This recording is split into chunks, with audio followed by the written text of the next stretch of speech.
Kalau Marcus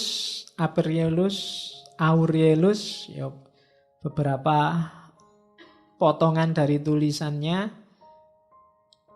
misalnya, you don't need to go to the mountain, you can whenever you choose read it into yourself. Kamu nggak harus capek-capek naik gunung untuk memahami alam semesta. Kapanpun kamu bisa kembali ke dalam dirimu sendiri. Man arofa nafsahu arofa robbahu. Oke. Change is necessary. Perubahan itu niscaya pasti. Tidak mungkin dunia ini nggak berubah. Pasti berubah. Desire fame yang atas itu. Pingin terkenal. Remember how small your place is and how quickly everything is forgotten. Ya ndak apa-apa sih kamu pengen terkenal, cuma ingatlah betapa lingkunganmu itu ndak besar, cuma kecil, dan betapa cepatnya orang itu melupakan sesuatu. Jadi kalau kamu mengejar keterkenalan, akhirnya kamu akan kecewa. Karena kenapa lingkunganmu kecil? Sak terkenalmu, ya yang kenal hanya orang sejangkau lingkunganmu. Sak terkenalnya artis Indonesia, ya terkenalnya ya ning Indonesia. Luar negeri beberapa yang kenal. Donald Trump, ya terkenal di lingkungan yang pernah tersentuh oleh Donald Trump. Orang Irian Jaya pedalaman nggak ngerti apa itu Donald Trump, jajan apa itu. Ya kan? Misalnya Donald Trump tersesat di pedalaman Afrika gitu ya, orang Afrika ndak ngerti bahwa dia orang penting, ya dianggap orang biasa kan gitu aja. Jadi kalau kamu mengandalkan keterkenalan, siap-siaplah kecewa. Ini sudah siap-siap ini, orang kota, mahasiswa Jogja pulang kampung, ndak ada yang kenal, ndak ada yang menghargai sama sekali. Gimana orang-orang ini? Ya karena andalanmu fame, fame itu ndak bikin kecewa. Dan how quickly everything is forgotten. Bahkan yang kenal dirimu pun ya di titik tertentu bahkan lebih sering lupanya daripada ingatnya. Mereka punya hidup sendiri-sendiri. Emangnya terus yang mengidolakanmu 24 jam mikir dirimu? Ndak. Katanya siapa? Kamu ketemu saya ya nek pas ono aku Pak Faiz salaman cium tangan, habis itu ya mikir urusanmu sendiri. Emangnya mikir aku terus kan? Ndak. Ketemu artis, ya pas ketemu artis itu kamu wow salaman. Pulang ya mikir urusanmu lagi. Emangnya artisnya mbok pikir terus. Itulah fame. Jangan ketipu oleh fame. Apalagi cuma jempol di Facebook. Ya. Wah, yang like banyak sekali, terkenal berarti aku. Kamu bisa ketipu kalau kayak gitu. Wong ada yang like-nya itu otomatis. Pokoknya temen posting ya like gitu aja. Kadang gak ngerti isinya. Kadang bapaknya sedang sakit minta doanya dijempoli. Alhamdulillah bapakmu sakit. Oke. Ya kan begitu kadang-kadang.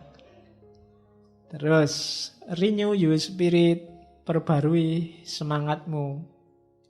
Obstacle are fuel if the fire is strong. Semakin kuat niat, semakin kuat halangan. Biasanya begitu. Itu teorinya Marcus Aurelius. Be careful about your mental habit. Hati-hati dengan kebiasaan mentalmu. Coretlah yang emosi, gunakan reason. Be flexible, adapt. Fleksibel lah, beradaptasi. Karena situasi lingkungan itu berubah-ubah terus. Role models, what would they think and do? Boleh kamu nyari role model. Kalau ada orang yang bijaksana.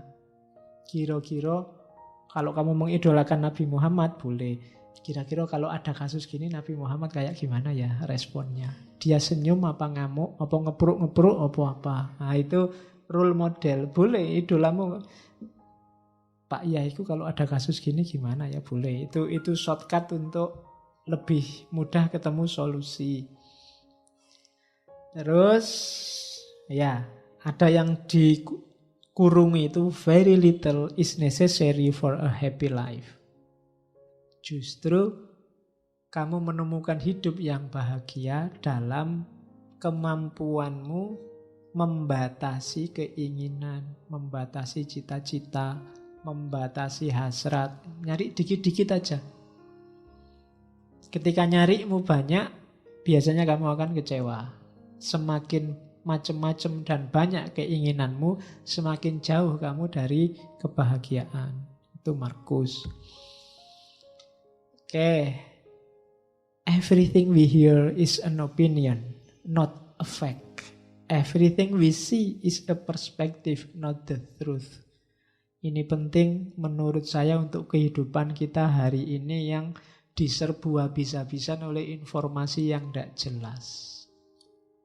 Apapun itu isinya berita yang nyampe padamu, yang kamu dengarkan, itu sifatnya sudah opini, bukan fakta.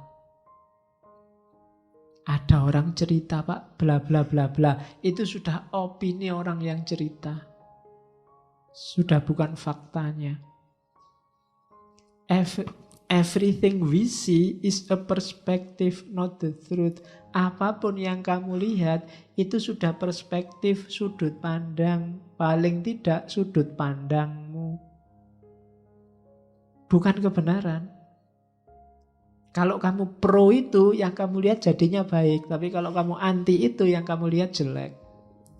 Jutaan orang demo di Jakarta. Itu yang pro demo sama yang anti demo, lihat gambar yang sama, tapi kesimpulannya beda. Maka everything we see is a perspective, not the truth. Bukan kebenarannya. Itu sudah kebenaran menurut dia yang lihat. Apa yang kamu dengar juga begitu. Itu sudah opini menurut yang ngasih tahu sehingga kamu dengarkan. Jadi everything we hear is an opinion, not a fact. Everything we see is a perspective, not the truth. Terus katanya Epictetus, the essence of philosophy is that we should live so that our happiness depend as little as possible on external causes.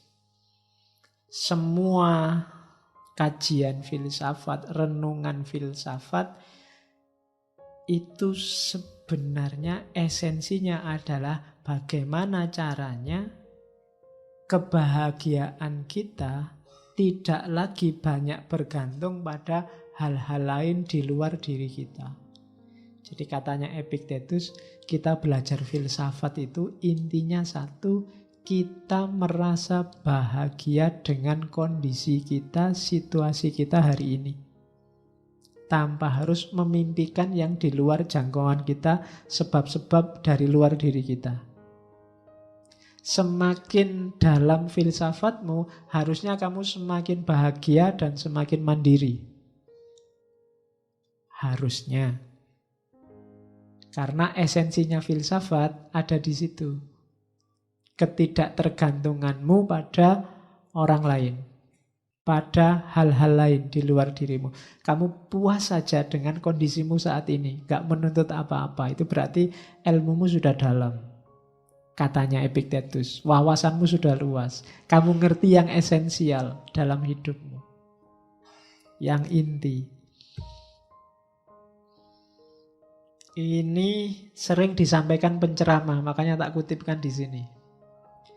If you hear that someone is speaking ill of you, ini Epictetus juga. Instead of trying to defend yourself, you should say, he obviously does not know me very well, since there are so many other faults he could have mentioned.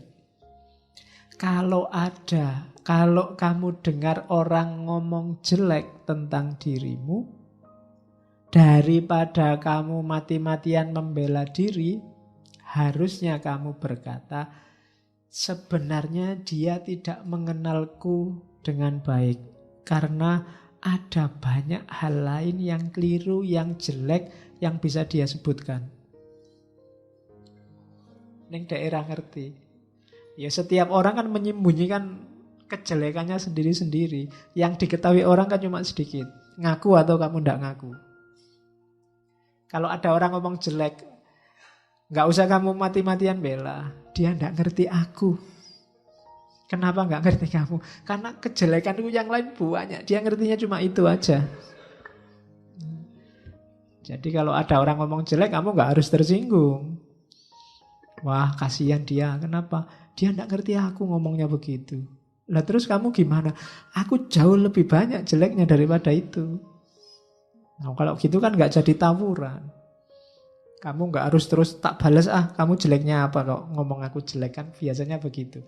Tapi katanya Epictetus, enggak. Kalau ada orang ngomong jelek tentang dirimu, ingatlah bahwa kejelekanmu jauh lebih banyak daripada yang dia omongkan. Cuma dia enggak ngerti aja.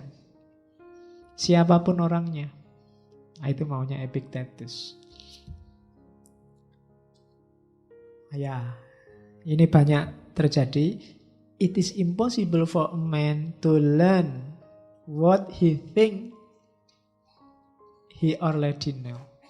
Tidak mungkin orang bisa belajar sesuatu yang dia merasa sudah tahu. Ini menurut saya rumus. Kamu tidak usah capek-capek debat dengan orang yang sudah merasa yakin dirinya benar. Tidak usah capek-capek adu nasihat dengan orang yang merasa sudah ngerti. Nggak usah capek-capek ngajari orang yang merasa dia sudah tahu. Buang-buang energi. Itu kalimatnya Epictetus. It is impossible for a man to learn. Dia tidak akan bisa diisi lagi. Dia sudah penuh. What he think he already knows. Kalau orangnya sudah merasa dia tahu, sudah merasa dia benar, nggak usah menghabiskan energi. Tinggal kamu, ya wis, pendapatmu begitu, pendapatku begini, selesai. Karena kalau tidak, yang terjadi kayak orang sholat tadi yang batal semua. Sana mencaci, sini mencaci. Kalau dia sudah, kecuali dia minta petunjuk. Loh, menurutku yang benar ini. Kalau menurutmu gimana? Jangan-jangan aku yang salah. Kalau ada pendirian gitu, baru kamu boleh diskusi. Tapi kalau di awal sudah, loh, yang benar itu ini, kamu yang salah, ya wis. Oh, dia sudah merasa benar, sudah merasa tahu kok. Daripada energimu habis, biarin aja lah. Karena dia sudah nggak bisa diisi lagi. Itu ke orang lain. Dirimu sendiri juga begitu. Kalau kamu juga merasa dirimu benar, merasa dirimu sudah tahu, alamat nggak bisa diisi lagi. Kamu sudah penuh. Siapapun ngajari, tidak akan bisa masuk. Maka biar tidak impossible, biar kamu bisa berkembang terus, bukalah pintumu. Pertanyakan apakah yang kamu yakini itu memang yang benar. Jangan-jangan orang lain punya informasi baru, punya data baru yang lebih benar. Itu baru kamu bisa berkembang. Kalau enggak, ya sudah. Hanya semacam itu nanti hasilnya. Sama-sama keras, sama-sama kaku, enggak bisa diisi. Akhirnya batal semua. Oke. Sudah ya, itu terakhir. Make the best use of what is in your power and take the rest as it happen. Apapun yang sedang kamu kerjakan, lakukan yang terbaik. Tidak usah mikir hasilnya, karena kalau kamu lakukan yang terbaik juga yang akan terjadi. Oke, saya kira itu ya. Sebenarnya kalimat-kalimat mutiara, kalimat-kalimat bagus dari kelompok Stoa ini banyak, ribuan. Ada buku yang judulnya 1000 kata mutiara dari Stoa dan isinya bagus-bagus. Makanya kemarin tadi saya bilang bahwa Zeno Stoa bukan Islam tapi sangat Islami. Termasuk beberapa prinsip nanti yang dipakai oleh etika hari ini, seperti jangan sakiti orang lain kalau kamu tidak ingin disakiti, dan seterusnya. Saya ambil yang tidak terlalu populer beberapa tadi untuk ngaji kita malam ini. Bagi yang tertarik silahkan dijelajahi sendiri.